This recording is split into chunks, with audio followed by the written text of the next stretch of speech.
something I want to encourage you with is like, it's so amazing your dedication as it should be to the word, because with that, then going to your reputation part, it just mind blowing.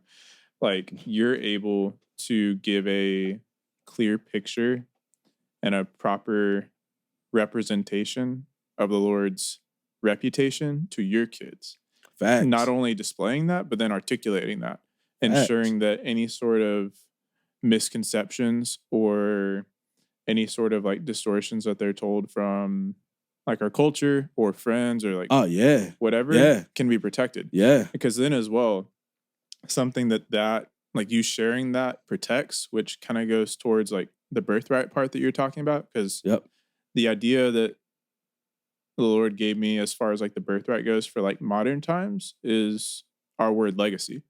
Mm-hmm. Like in you articulating that character of the Lord to your kids, they're able to protect and continue on the legacy that you're building. And it's Facts. something like with kids who grow up without a father in the home, like it can be difficult because like they don't really know like their True. father's legacy or anything like that. So True. they have to build a new one. And even if not legacy, just the idea of your legacy. What's the greatest legacy you can leave behind?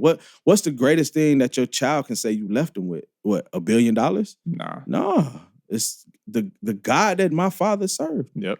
You know what I mean? Like that's like even now, I have a daughter, you know, she's 8, you know, but every Saturday, bro, we sit down and we go through the commandments. You know, and it, you know, right now it's 10 commandments. And at nighttime when, you know, she goes to bed and I'm reading her stories, bro, I'm reading her stories of Jonah.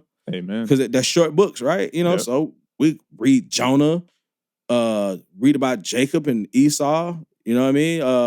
One of her favorites probably Samson. She like Samson. Oh, strong Samson. Yeah. Or Jonah, either one. But yeah, we go through, you know, so it's like, that's what I see. And it's true what you're saying, because that's what I didn't get from my dad. You know what I mean? Yeah. And so decisions that I made, you know, were based on what I believe was right, and not so much as what a higher power or a deity, a God, what he says is right. You know what I mean? Like, thou shalt not murder. Okay, murder is wrong, but why is it wrong? Because the government says it's wrong. So let me murder somebody without getting caught. Let me do it the best. You know what I'm saying? But it's different when it's like, when you're taught you should not murder because the Most High said not to murder. Yeah.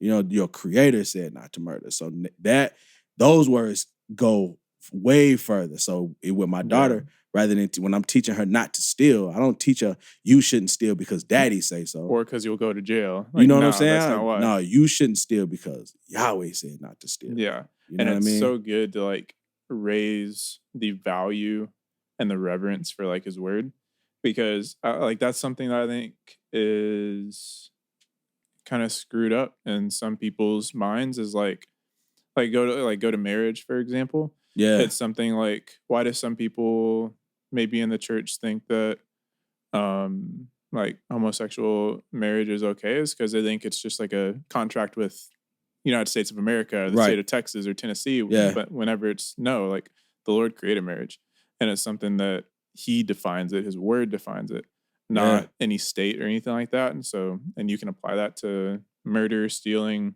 anything, whatever. Yeah. Anything. And so it's so good to get that ingrained from a young age. But yeah, I think like that, like just everything you talked about can really bring encouragement to whether it's like teens who are growing up in a single parent household, and them being able to realize like, hey, even though like this isn't how the Lord intended it, he could still work through that situation, whether it's the mom or the dad who's like overseeing you right now. And then as well, like that you can carry on a new legacy and build a new one. Real talk. Because like you've done that very much with your family. And it's breaking the curse. That's the blessing of knowing the Lord. You know what I mean? And knowing his word. That's how you do it. You break the curse, you know, the curse of broken families, you know what I mean? Dysfunctional being, or even just the idea of how we think